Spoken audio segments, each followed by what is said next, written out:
મહારાષ્ટ્રમાં મુખ્યમંત્રીનો ચહેરો હવે વધુ સ્પષ્ટ બન્યો છે.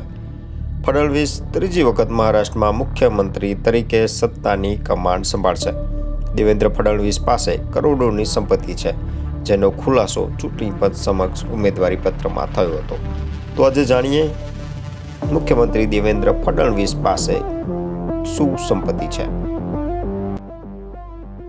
તો મહારાષ્ટ્રના નવા મુખ્યમંત્રી દેવેન્દ્ર ફડણવીસ પાસે કુલ ₹13.27 કરોડની નેટવર્થ છે, જ્યારે 82 લાખનું દેવું છે.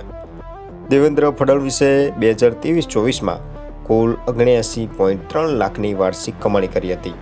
તે અગાઉના વર્ષે ₹92.98 લાખ હતી. આપને જણાવી દઈએ કે દેવેન્દ્ર ફડણવીસ શેર બજારમાં રોકાણ કરતા નથી. દેવેન્દ્ર ફડણવીસ અને તેમની પત્નીના જોઈન્ટ બેંક એકાઉન્ટમાં ₹5 લાખથી વધુની ડિપોઝિટ છે. ફડણવીસ શેર બજારમાં કોઈ રોકાણ કરતા નથી, પરંતુ તેમના પત્ની શેર બજાર, બોન્ડ અને મ્યુચ્યુઅલ ફંડમાં ₹5.63 કરોડનું રોકાણ ધરાવે છે. તદુપરાંત ફડણવીસે NSS પોસ્ટલ સેવિંગ એકાઉન્ટમાં ₹17 લાખનું રોકાણ કર્યું છે. 3 લાખ રૂપિયાની LIC પોલિસી પણ છે.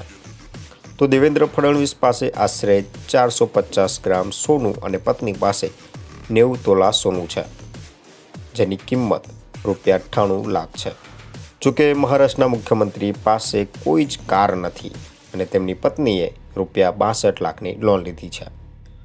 તો મહારાષ્ટ્રના નવા મુખ્યમંત્રીના નામે ₹3 કરોડનું ઘર છે અને તેમનું બીજું ઘર ₹47 લાખની કિંમતનું છે. તેમની પત્ની અમૃતાના નામ પર 1.27 કરોડ રૂપિયાની કૃષિ જમીન અને ₹36 લાખની રેસિડેન્શિયલ પ્રોપર્ટી છે.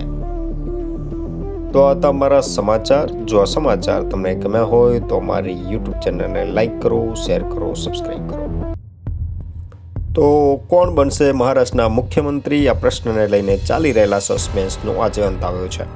આજે મહારાષ્ટ્રના ધારાસભ્ય દળમાં મુખ્યમંત્રી અને ભાજપ દળના નેતા તરીકે દેવેન્દ્ર ફડણવીસના નામ પર સર્વાનુમતિની મહોર લાગી છે. એકનાથ શિંદે અને અજિત પવાર રાજ્યના ડેપ્યુટી CM તરીકે કાર્યભાર સંભાળશે. મહાયુતિના ત્રણેય દિગ્ગજ નેતાઓ એક જ કારમાં બપોરે 3 વાગે રાજભવન પહોંચ્યા હતા, જ્યાં તેઓએ રાજ્યપાલ સમક્ષ સરકાર બનાવવાનો પ્રસ્તાવ રજૂ કર્યો હતો. કેન્દ્રીય નિરીક્ષક નાણામંત્રી નિર્મલા સીતારમણ અને ગુજરાતના પૂર્વ મુખ્યમંત્રી વિજય રૂપાણીની હાજરીમાં ધારાસભ્ય દળના નેતા તરીકે દેવેન્દ્ર ફડણવીસની પસંદગી કરી લેવામાં આવી છે. ત્રણેય નેતાનું એક જ કારમાં રાજભવન પહોંચવું સંકેત આપે છે કે ત્રણેય દિગ્ગજ નેતાની મુખ્યમંત્રી માટે સહમતિ સાથે સરકાર બનાવવાનો નિર્ણય લેવામાં આવ્યો છે.